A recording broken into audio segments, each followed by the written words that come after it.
मैंने अपने करियर का बेशतर हिस्सा हजरत पौलुस और मसीहियत पर उनके असर और रसूख का मुताला करते हुए गुजारा है। अब मैं हजरत पतरस की तरफ रुजू कर रहा हूँ। मैं उस सरजमीन का सफर कर रहा हूँ जहाँ उनके आजिज माहीगीर से लेकर रोम के बिशप तक तश्कील हुई, और मैं खुद उन मकामात को दरियाफ्त कर रहा हूँ जहाँ उन्होंने असर छोड़ा। यहाँ वो सलाम पेश कर रहे हैं हजरत पौलुस और हजरत पतरस को। उनके इंतहाई गैर मुतवक्के तब्दीली के रास्ते पर चलते हुए मैं हूँ कॉन कैंपल, और मैं हूँ हजरत पतरस के ताक़ुब में।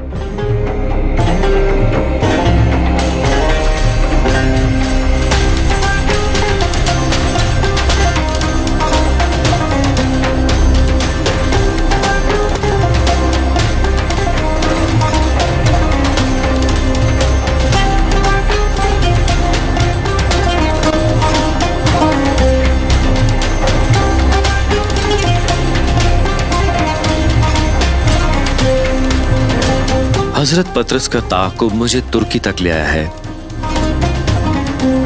ये शहर अंताकिया है, और किताब मुक़द्दस में भी इसे अंताकिया के नाम से ही जाना जाता है।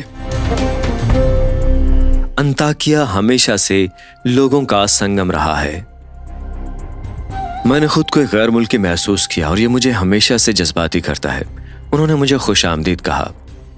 यहाँ हर किस्म का तर्जुमा मौजूद है।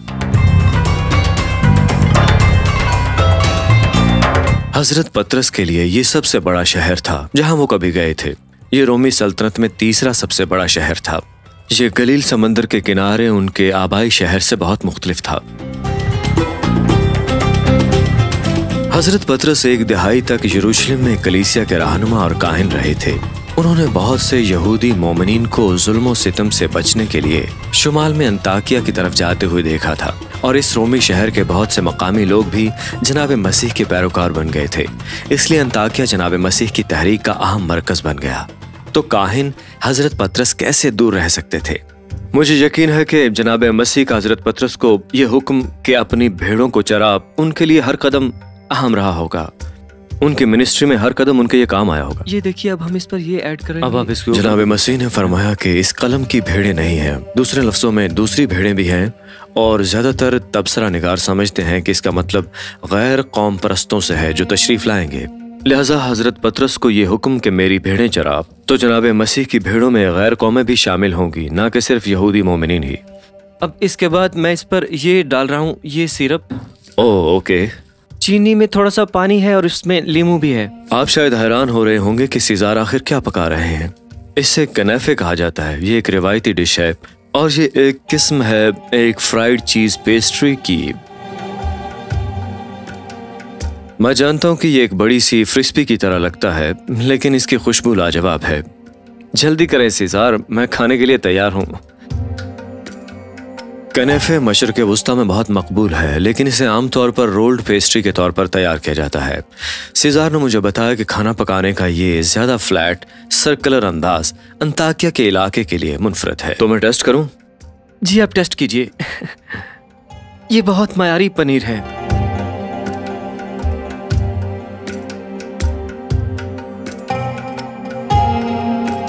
चोक गुजल। ये चीज़ी और मीठा है, लाजवाब। मुझे शक है कि हजरत पतरस ने कभी कनाफा खाया होगा जब वो यहाँ अंताकिया में मौजूद थे। हालांकि ये कोशर यानी हलाल है। दिलचस्प बात यह है कि हजरत पौलुस रसूल यहाँ पहले से मौजूद थे। दरहकीकत हजरत पौलुस ने अंताकिया में कलीसिया को मिशनरी रसाई के लिए अपना घर बनाया था। हम सिर्फ इतना जानते हैं कि हजरत पतरस यहाँ यकीनी तौर पर थे क्योंकि हजरत पौलुस ने उनके बारे में लिखा था। लेकिन यहाँ अंताकिया में हजरत पतरस के इक़दामात के बारे में हजरत पौलुस की वजाहत को शायद ही मुस्बत करार दिया जा सके। देखें, हजरत पतरस दोबारा ठोकर खा गए, बहुत बुरी। जब वो यहाँ थे तो हजरत पतरस ने कुछ ईमानदारों को जो यहूदी नहीं थे खारिज कर दिया। और आप जानते हैं ये अजीब किस्म की बात है क्योंकि हजरत पतरस इसराइल में गैर यहूदियों में इंजील शरीफ की मनादी करने वाले पहले शख्स थे, जिसका आगाज रोमी सूबादार कुरनीलियस के साथ हुआ था। तो उन्हें बेहतर पता होना चाहिए था। इन मोमिनीन को मुसावी हैसियत ना दिखाने पर हजरत पौलुस ने अवामी तौर पर हजरत पतरस की सरजनिश की। हजरत पौलुस ने कहा, मैंने हजरत पतरस का सामना किया। अब यह बराह रास्त है, बिल्कुल बराह रास्त। लेकिन यहाँ हम हजरत पतरस की तरक्की को एक बूढ़े रहनुमा और एक तजर्बाकार काहिन के तौर पर देखते हैं। दिफाई रद्द-ए-अमल जाहिर करने के बजाय हजरत पतरस ने हजरत पौलुस के साथ इत्तफाक किया। दरहकीकत बाद में हजरत पतरस ने हजरत पौलुस की तहरीरों को किताब मुक़द्दस भी कहा। किताब मुक़द्दस, क्या आप इस पर यकीन कर सकते हैं? अगर किसी ने मेरी गलती के बारे में लिखा हो तो मैं लोगों को उसकी तरफ इशारा नहीं करवाऊंगा। ये तस्वीरी मंजर कशी बहुत ही खूबसूरत है, जहां पर दो रसूलों का इस्तकबालिया दिखाया गया है, हजरत पौलुस और हजरत पतरस का। तो मुमकिन है कि उनमें नाइत्तफाकी भी होगी, मगर वो दोनों एक दूसरे से मोहब्बत करते हैं। ये वो हजरत पतरस नहीं हैं जिन्हें जनाब मसीह दरियाए उर्दन के किनारे पहली बार मिले थे। वो बहुत ज्यादा बालिग हो चुके हैं। वो कामिल नहीं हैं, लेकिन वो सच्चाई की खातिर नाउजुबिल्ला जलील होने को भी तैयार है।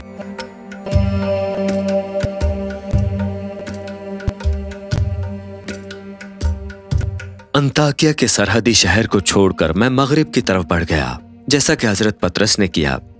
मरकजी तुर्की कप्पदूकिया कहलाने वाले इलाके की तरफ।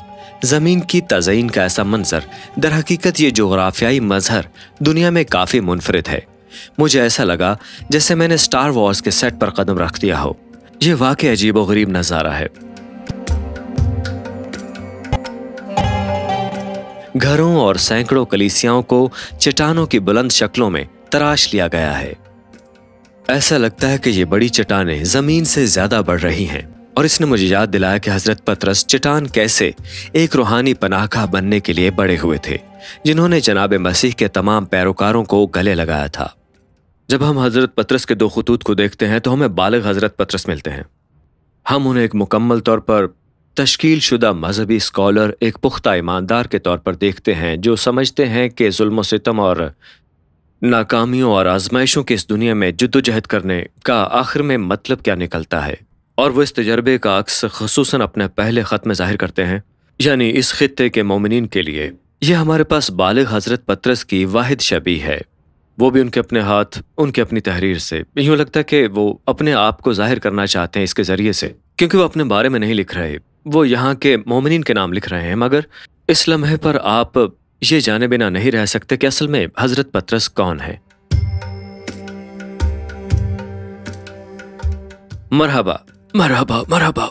आज लोग सेहत के लिए पूरी दुनिया से कप्पदूकिया आते हैं। मैंने इसके बजाय पोस्ट कार्ड के नज़ारे का इंतखाब किया। ये लीजिए, बहुत शुक्रिया। आप मुझे कभी भी गर्म हवा के गुब्बारे में नहीं डालेंगे।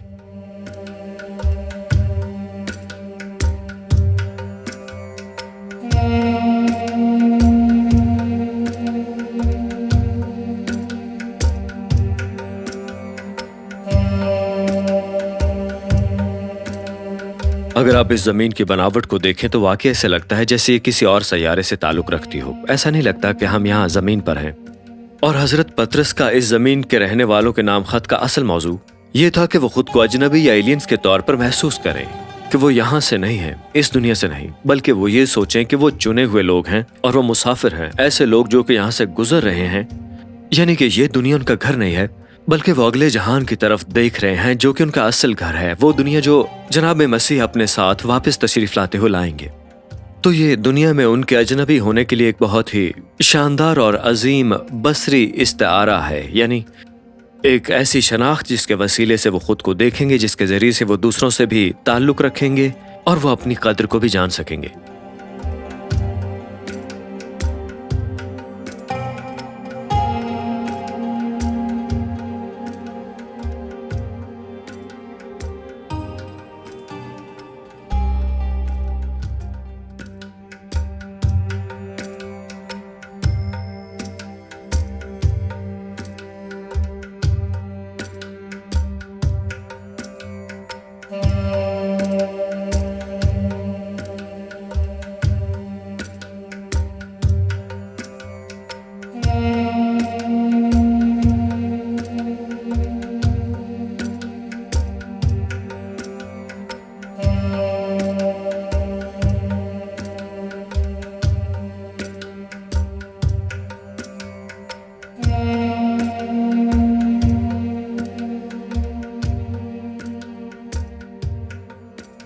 जहां कप्पदूकिया और इसके आसपास के इलाके के ईमानदारों के नाम हजरत पतरस के खत में वो उनको चुने हुए आर्जी मुकीमों के तौर पर इशारा करते हैं।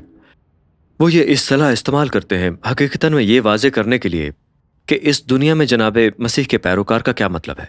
क्या आप महज आर्जी मुकीम नहीं बल्कि चुने हुए आर्जी मुकीम हैं, तो आप जनाबे मसीह के जरिए खुदा से जुड़े हुए हैं। यहीं पर आपके तमाम ताल्लुकात और आपकी सारी वफादारी का ताल्लुक है। और आप यहाँ पर आर्जी मुकीम ही हैं। हालांकि आप चाहे कप्पदूकिया में पैदा हुए हों और आपने अपनी सारी ज़िंदगी यहाँ पर गुजारी हो, यहीं पर जन्म लिया हो, फिर भी आप यहाँ से नहीं हैं, बल्कि आप आर्जी मुकीम हैं। आपका असल घर आसमानी है, आपका असल घर अगला जहान है। और ये बहुत ही ताकतवर वजाहत है मसीही ज़िंदगी की, और बुनियादी कलीसिया के लोग इसको बहुत जल्दी थाम लेते थे। पर मुश्किल यह है कि तारीख में अगर आप तारीख का मुताला करते हैं तो आप देखते हैं कि ये चुने हुए आर्जी मुकीमों की शनाख्त रास्ते में बुरी तरह से मुड़ जाती है।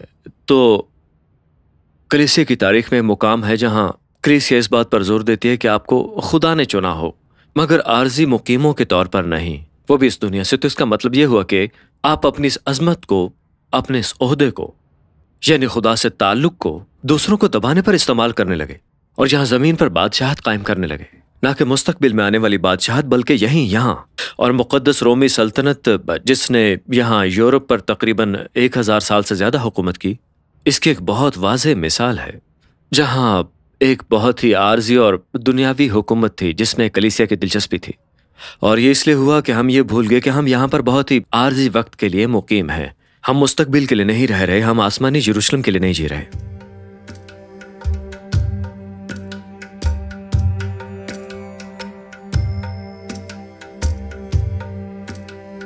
शायद हजरत पतरस की तरह मैंने तस्हीह को कबूल करना सीख लिया है। शायद मैं ज्यादा आजिज हो गया हूं, अपने खौफ को एक तरफ रखते हुए और आपको इस जगह का एक हैरत अंगेज नजारा देने की खातिर बहुत सी चीजें कुर्बान कर रहा हूं। और मुमकिन है शायद इस वजह से कि मेरे प्रोड्यूसर और उनके साथी कैमरामैन ने मुझसे कहा कि आप बस एक बार बास्केट में खड़े होकर देखिए कि कैसा महसूस होता है। और अगली चीज मुझे पता चली कि हम हवा में उड़ रहे हैं। उम्मीद है मेरी कुर्बानी से आपको मजा आएगा, क्योंकि अगली बार मैं ऐसा नहीं करने वाला हूं।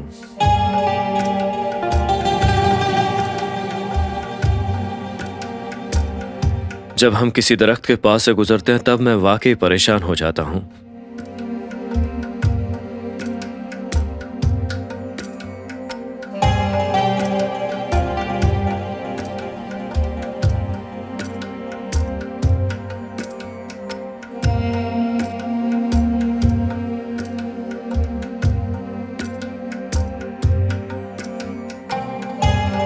मैंने कहा था कि मुझे मरने से डर नहीं लगता, लेकिन ऊंचाई से लगता है। ये दो बातें हैं।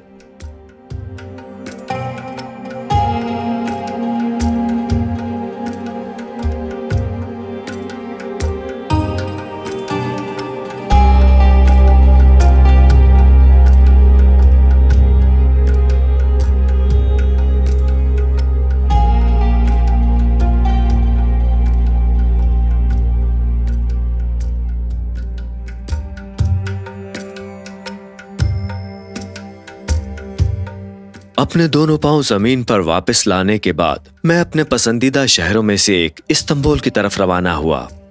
इस्तांबुल तुर्की के मुखालिफ सिरे पर है, जहां से हमने आगाज किया था, और हजरत पतरस के घर से कहीं ज्यादा दूर। जनाब मसीह की जिंदगी और तालीमात के ऐनी शाहिद के तौर पर ऐसा लगता है कि हजरत पतरस अपनी जनाब मसीह की यादों को ज्यादा से ज्यादा जगहों पर बांट रहे थे।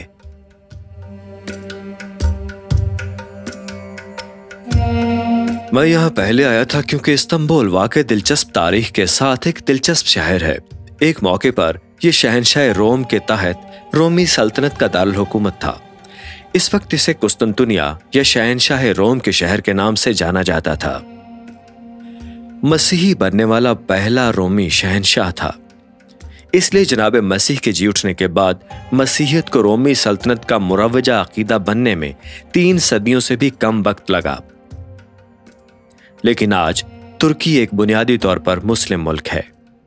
अतीला मरहबा, दोबारा मिलकर अच्छा लगा। आपको भी दोबारा देखकर बहुत खुशी हुई। बहुत शुक्रिया आपका। इस्तांबुल आकर कैसा लग रहा है? हाँ, मुझे आकर बहुत खुशी हो रही है। यहाँ मैं ओरिएंट एक्सप्रेस की साइट को देख रहा था, यहाँ बहुत अच्छी है। हाँ जी, ये बिल्कुल एक जबरदस्त साइट है। इसे 1918 में बनाया गया था। अच्छा। और तब से ये इस शहर की अलामतों में से सबसे बड़ी अलामत है। तो ये इस कदर मशहूर क्यों है? क्योंकि ओरिएंट एक्सप्रेस तो बहुत मशहूर ट्रेन है दुनिया में।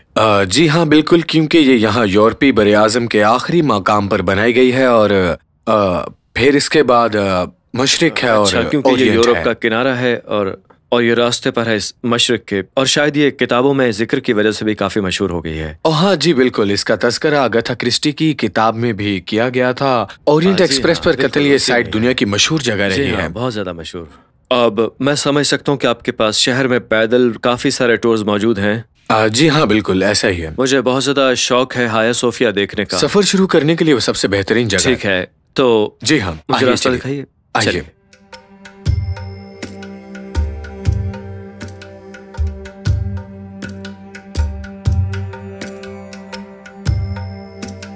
मुझे इस्तांबुल शहर में दिलचस्पी है क्योंकि हजरत पतरस रसूल के पहले खत में वो तुर्की के मुख्तलिफ खितों से खिताब करते हैं। उनमें से एक बतूनिया है और फिर ये दूसरी जगह है। ये मैं दूसरी बार इस्तांबुल का विजिट कर रहा हूँ, मगर मेरे ख्याल में ये अजायबात से भरा हुआ एक शहर है। आपके ख्याल में इसे क्या चीज़ खास करती है? ठीक है, ये एक बैनुल अक़वामी शहर है। ये 3 आलमी सल्तनतों, रोमी सल्तनत, बाज़नतीनी सल्तनत और सल्तनत उस्मानिया का दारुल हुकूमत है। अतीला सयाहों को काफी बरसों से पैदल सैर करवाते हैं इस्तांबुल की। मेरे ख्याल में यह कहना सही होगा कि हम खो नहीं जाएंगे।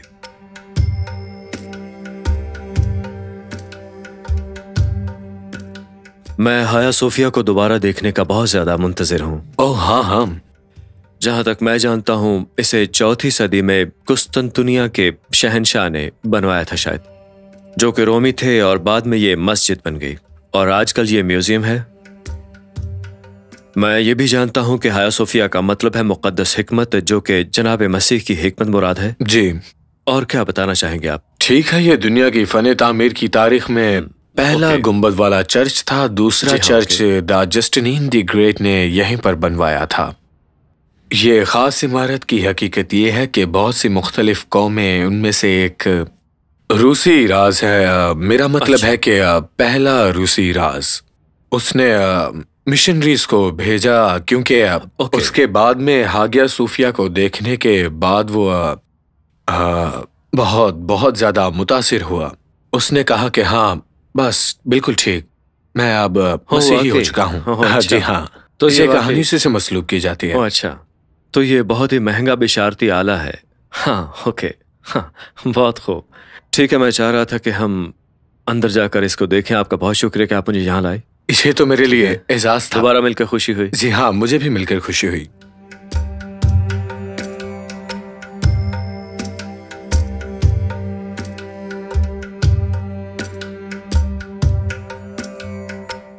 हजरत पतरस ने कभी इस पैमाने पर चर्च की तामीर का तसव्वुर भी नहीं किया था, और मुझे नहीं लगता कि यह वैसा ही है जो उनके जहन में था। लेकिन उन्होंने जनाब मसीह की वापसी पर तवज्जो मरकूज करने की तरगीब देकर यहां रहने वाले आजिज और तकलीफ दे लोगों की तामीर में सरमायाकारी की।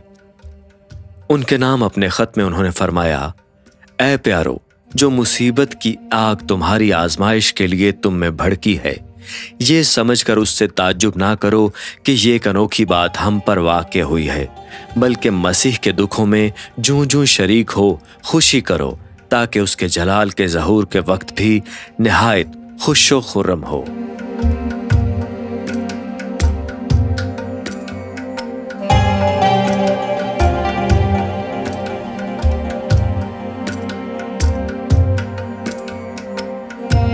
आप जानते हैं, अगर आप यहाँ कुस्तुनतुनिया में रहने वाले एक मसीही होते तो आपने इस अजीमुशान चर्च को मस्जिद में तब्दील होते देखा, तो ये आपके लिए यकीनन तबाहकुन और अफसुर्दगी का आलम रहा होगा।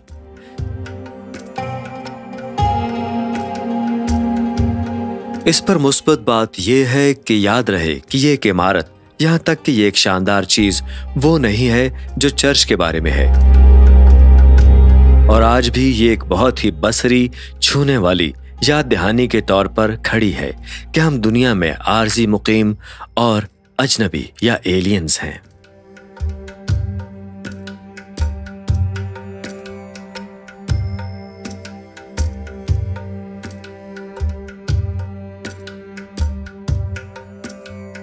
ये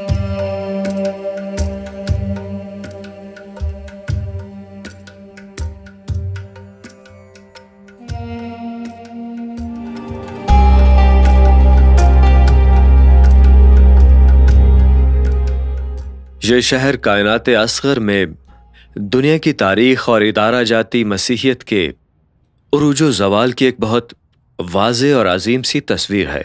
ये एक मुल्क है जो कि एक मकाम पर मसीहत का सबसे सदर मकाम हुआ करता था। नए अहदनामे के अक्सर खतूत ऐसे हैं जो इन खित्तों को लिखे गए जो कि आज के इस तुर्की में मौजूद हैं, पर उन कलीसियाओं का अब कोई वजूद नहीं है। मेरे लिए इसकी याद दहानी है कि अगर हम इस दुनिया में मसीहत की कोई भी सल्तनत या हुकूमत कायम करने की कोशिश करेंगे तो वो यकीनन आर्जी ही होगी, क्योंकि दुनिया में आर्जी मुकीम या मुसाफिर होने का ये हरगिज़ भी मतलब नहीं है कि हम लोग यहाँ बसेरा करें, क्योंकि मुसाफिर सिर्फ गुजरता है और सल्तनत कायम करना इसके बरक्स है। ये ऐसा ही है कि हम कहें अरे देखो हमें खुदा ने चुना है इसलिए हम हुकूमत करेंगे, या यूं कहें कि हम गलबा हासिल करेंगे, अपना कानून चलाएंगे। तो मेरे लिए यूं कहें इस्तंबुल मुझे ये बात याद दिलाता है कि ये बादशाहतें आनी जानी चीज हैं, लेकिन खुदा की बादशाही अब तक कायम रहेगी।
अजीज नाजरीन, इस वीडियो को देखने के बाद अगर आप इंजील शरीफ का मुफ्त नुस्खा हासिल करना चाहते हैं तो हमें अपना मुकम्मल पता बमा मोबाइल फोन के अरसाल कर दें। हम पूरी कोशिश करेंगे कि आप तक इंजील शरीफ का मुफ्त नुस्खा पहुंच जाए।